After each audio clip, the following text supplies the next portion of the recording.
I left $1 Million Listing. And before I tell you why, let me tell you how I got into it in the first place. I graduated college and I moved to New York City in 2006. And I came here to be an actor. I didn't grow up wanting to be a real estate agent, a real estate broker, own a real estate firm. All the stuff that is my life now is basically just by accident. And so when I came to New York City, trying to be an actor, I played a tree, I got into a soap opera, and then I died. That clip is still on YouTube, by the way. Evan Walsh IV with the syringe. Man, such was my life back then. I was almost soap famous. Then I was hand modeling. I'm Ryan Serhant. I'm gonna work as an actor and a hand model. Holding phones and everything. And then, summer of 2008, I ran out of money. Not because the market crashed, it's not like I had a stock portfolio, but because I literally ran out of money. Hand jobs and soap operas and playing trees and off Broadway shows don't actually pay a whole lot of money, and I had to pay my rent. And a friend of mine said, hey, you like acting? You like stage acting? You like film? You like TV? But it's not really working out for you? Great. You know what will work out for you? Real estate. Get your real estate license. My first day was the day Lehman Brothers filed for bankruptcy. The world fell apart. Subprime mortgage collapse, agents getting out of the business left and right, people losing their jobs all over the place. That was day one for me. And so I was still trying to do theater. I was still trying to act. That was my passion. That was my dream my entire life. But then I rented an apartment and I made $1,000 in a day for showing someone an apartment that they probably would have rented on their own, but I just advised them on the process, handled the paperwork. I got paid for it? Okay, what if I did that every day? I could just sell and rent apartment. Oh my God, that's a job? And I became addicted to it because I also became addicted to affording food and paying for my rent and not being stressed out about money all the time, living in New York City, not crying on the subway because my credit card was getting declined at the grocery store. Real estate gave me freedom so that I could still stay in New York City. And I put acting and all those dreams to the side. Fast forward about a year. Beginning in 2010, a casting notice goes out for the New York version of $1 Million Listing. Reality TV back then was like the Kardashians, Survivor, the original $1 Million Listing, was the Housewives, like stuff like that, American Idol. Social media was Twitter and Facebook, right? And you were just sharing some grainy photos. For the most part, most of us had only just gotten iPhones. I still had a BlackBerry. My iPhone was like my personal phone that was still kind of weird, okay? That's what life was like. I went in there, I told them that I was the greatest real estate agent in the history of the known universe, even though I'd only been doing it for about a year. I told them I had a Range Rover, I had this, I had that. I wasn't gonna tell them that I was like the lowly, poor real estate agent who lives in Koreatown, shares a bathroom with 17 people, and gets really excited at cream cheese bagels. But that's not good TV. I gave them what was good TV, and they cast me. The New York City real estate market right now is on fire. Every day I wake up at 4:23 in the morning. I'm in the gym by 5 o'clock. I'm out by 6 o'clock. 3 of us made it on that first season that premiered in March of 2012. And then 10 years go by. My career then blossomed from there. Ryan Serhant. Ryan Serhant. Ryan Serhant. Superstar real estate agent. It's not like the phone was ringing left and right, but the show gave me a reason to make the phone ring. Gave me a reason to knock on people's doors. Because now I had something special that no one else in my business really had. And I was on the show from the beginning all the way to the end. But something changed. We were nominated for an Emmy.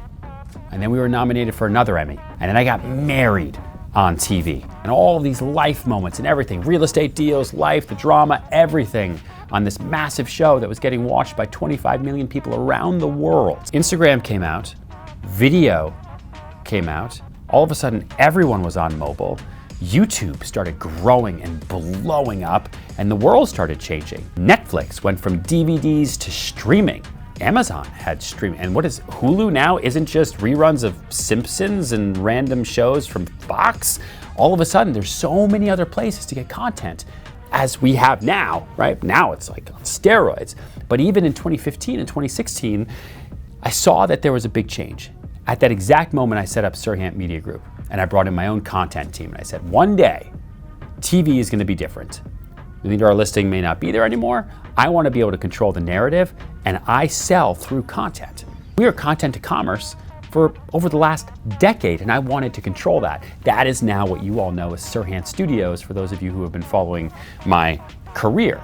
So we did $1 Million Listing for all those seasons. I did the Sell Like Serhant spinoff. I did the Ryan's Reno spinoff. I did the Ryan's Wedding spinoff, right? We did so many different things. Wrote 2 books. I'm writing my 3rd book right now. And then I decided in COVID 2020 to start my own company. And everyone said to me, that's great for you.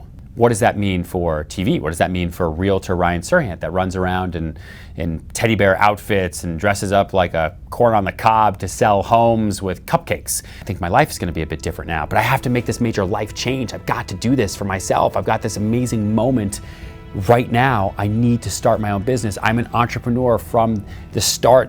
I know this to be true. I've got to create something big, and I got to do it. Even if that means that this next season of $1 Million Listing, which ended up being season 9, would be my last. And that's what it ended up being. The final episode of $1 Million Listing New York season 9 was us opening Serhant. Was the really walking through this building as we were getting it ready, our headquarters in Soho, to launch the next stage of my career.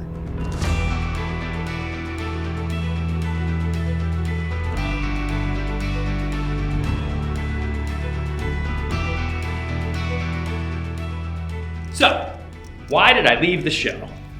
Put that right there. Gonna get comfortable for this one. Because it's time for a new chapter. $1 Million Listing New York defined a decade of my life. When I started, I was 25 years old. It was like my first job was really selling and renting real estate in New York City and doing it on TV. I had barely even been doing it that long. Like I told you, I'd been doing real estate for like a year before $1 Million Listing New York started. I don't even know the business without cameras in front of my face all the time. I didn't know the business without the entire world criticizing my every move and seeing me as I work. Imagine if you had cameras following you around at your job every day. You taking an extra long lunch break. What if you say something stupid on the phone to a client? What if you decided not to work one day? Could you imagine what that's like? You might be saying to yourself right now, oh, I could totally ace it. Oh, but maybe that would suck a little bit. The experience was amazing and totally changed my life. Gave me the platform to build a career that I've now built, and I have multiple companies, and I've started my own company. Technically, I mean, that's what I've done now. And so now it's time for a new chapter. Time for something even bigger, and that's what's coming next. Now I have my own production company, Serhant Studios. Now we have our own education business, right? Sell Like Serhant. Now we have our own brokerage, and we're opening in all these new markets and selling all this crazy stuff. It's time for something new. $1 Million Listing New York defined the 2010s for me. 2 Emmy nominations, I get to do the Emmys, I get to meet all these crazy people, it's wild. I get recognized in every state, every city, every country I go to now for the rest of my life. It's an amazing, amazing, amazing experience as the real estate guy. So talk about the power of building personal brand. And now it's time to do something bigger. It's time for what's next. I don't know exactly what that's gonna be just yet, but you know me.